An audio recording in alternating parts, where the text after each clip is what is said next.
o professor, desculpa, não a faculdade, mas do professor universitário, muitas vezes ele tenta te transformar em alguma coisa que favoreça ele. É a tal da militância, né? E isso é foda. Porque aí você vai encontrar... Porque no mercado você vai ser bem absorvido, tá? Você vai ter muito mais acesso se você for militante. Porque hoje, quando eu me apresento como jornalista, eu tenho que me apresentar como jornalista... E eu falo, pô, mas eu sou gente boa. Ou então eu falo, sou jornalista, mas eu não sou militante. Aí o cara já entende mais ou menos o que significa isso. Porque quando você pega o que o jornalismo se transformou nos últimos anos no Brasil e nos Estados Unidos também, tá? No Brasil, mas vamos falar do Brasil, o que o jornalismo se transformou, muitas vezes eu tenho vergonha de me apresentar como jornalista. Eu tenho que sempre me apresentar como jornalista e fazer um parênteses. Porque o que o jornalismo se transformou nos últimos anos é numa fábrica de manipulações.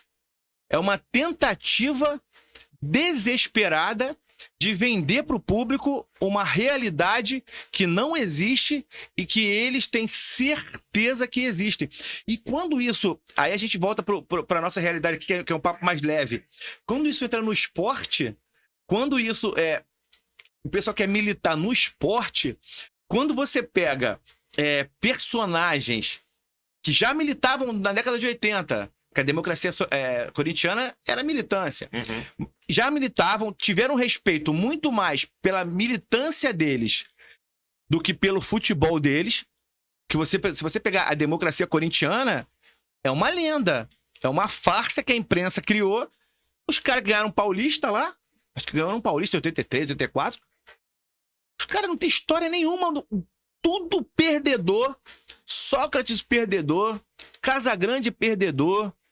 Vladimir perdeu, tudo perdedor. Esses caras, pô, Neto, Paulinho, Renato Augusto, Marcelinho, são todos maiores do que Sócrates do que Casagrande na história do Corinthians. Pergunta se alguém quer trocar.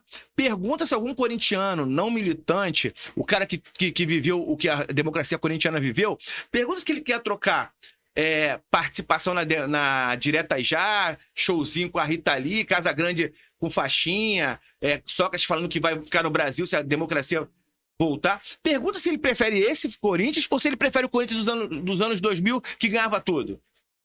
Então a militância foi muito bonita para criar um cenário romântico, mas pro futebol em si, porra nenhuma.